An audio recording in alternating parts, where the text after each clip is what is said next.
মুন্সিগঞ্জ সদর উপজেলার মীর কাদিম পৌরসভার তিলার্ধচর মুসলিম নগর এলাকায় আশ্রয়ন প্রকল্পের পাশে সুবিধাবঞ্চিত ও প্রতিবন্ধী শিশুদের জন্য শিক্ষার আলো ছড়িয়ে দিচ্ছে স্বপ্নজয়ী পাঠশালা।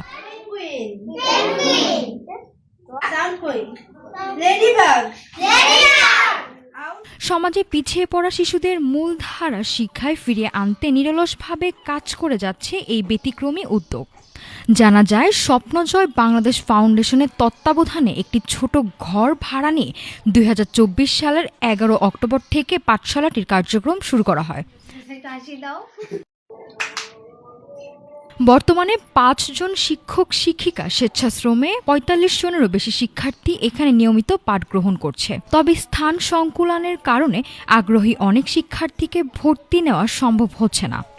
নিয়মিত বাচ্চাদের শিক্ষা কার্যক্রম পরিচালিত হয়ে আসছে আমাদের কখনো ৪ জন শিক্ষক দিয়ে, কখনো ৩ জন দিয়ে, এবং বর্তমানে ৫ জন শিক্ষক নিয়ে আমাদের এই সুবিধাবঞ্চিত বাচ্চাদের কার্যক্রম চলমান আছে।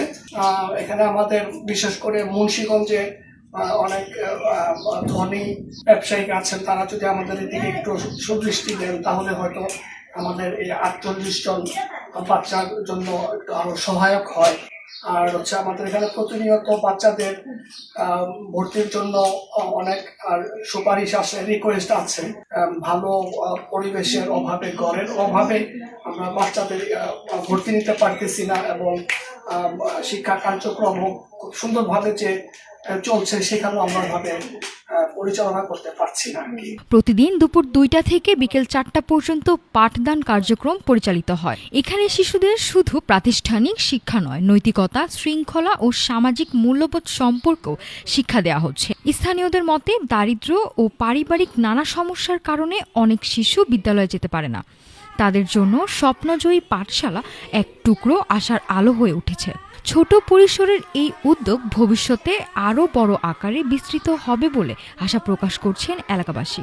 আমাদের স্কুলটা অসহায়, দরিদ্র এবং দুস্থ বাচ্চাদের নিয়ে আমরা এখানে স্কুল চালু করেছি। আমাদের প্রতিষ্ঠানে অনেক প্রতিবন্ধী বাচ্চা আছে, এমন দরিদ্র ঘরের বাচ্চা আছে যারা ৩ বেলা ঠিকমতো খাবারও খেতে পারে না।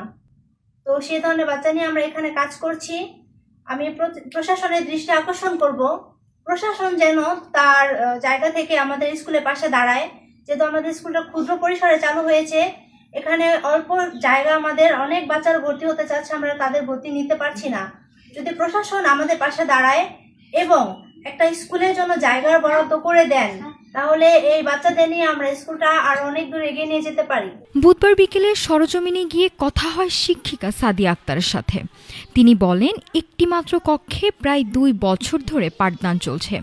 জায়গা ও শ্রেণীকক্ষের অভাবে অনেক শিক্ষার্থীকে ভর্তি করাতে পারছি না।